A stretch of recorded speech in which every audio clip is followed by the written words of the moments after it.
பிரிக்கப்படாத மாவட்டமா இருந்தது ஒரு பல பேருக்கு இளைஞர்களுக்கு தெரியாது. அப்ப மாவட்டத்தை பிரிக்கணும் அப்படின்னு அந்த எண்ணம் சேலத்துல இருந்து பிரிக்கிறாங்க.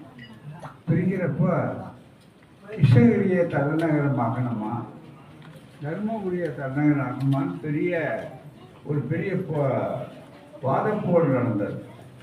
அப்ப மிகப்பெரிய காமராஜருடைய ஆட்சி காலம். அப்படிப்பட்ட ஒரு ஆட்சி காலத்துல மிகப்பெரிய அளவுக்கு ரொம்ப கிருஷ்ணகிரி ஒரு பெரிய அளவில் செல்வாக்குள்ளவர்கள்லாம் கிருஷ்ணகிரியில தான் காங்கிரஸ்காரர்கள் அதிகமாக இருக்காங்க. செல்வாக்குள்ளவர்கள் இருந்தாங்க அந்த மாவட்டம். காமராஜர் முதலமைச்சராக இருக்க போது அவர் எல்லாம் சொன்னாங்க. ஆனால் நம்ம தோழர்கள் இயக்கத்தை பொறுத்தவரை இங்கே பொதுவானவங்க எல்லாருமே தர்மபுரி மாவட்டம் தந்தை பெரியாருக்கு ஒரு செல்ல அதிசயமா இருக்கணும். 1945 நீ கணக்கு போட்டு பாருங்க.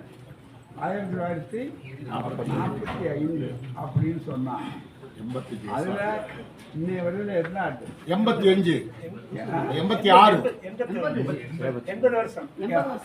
ஆமா 45ல இந்த தர்மபுரி மாவட்டம் பூரா சுற்றினா நான் மாணவர் பயணம் எங்களுக்கு சட்டை எடுத்து கொடுத்தாரு.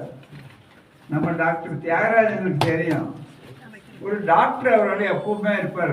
நஞ்சையா அவர்கள் கூட இருப்பார். குமரன் பிரஸ் அவர் தான் தலைவர். குமரன் பிரஸ்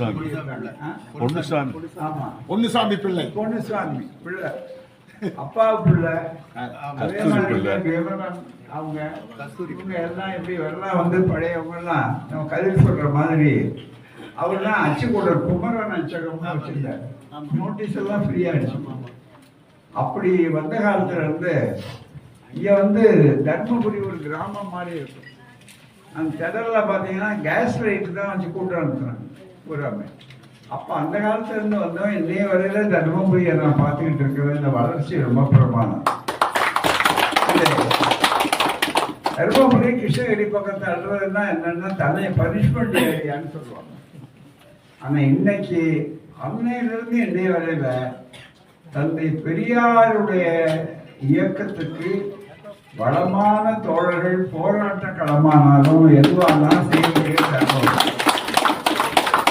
ஆனா நம்ம கிருஷ்ணகிரி விரோதம்னு அர்த்தம் இல்லை. இங்க அவ்வளவு ஆழமான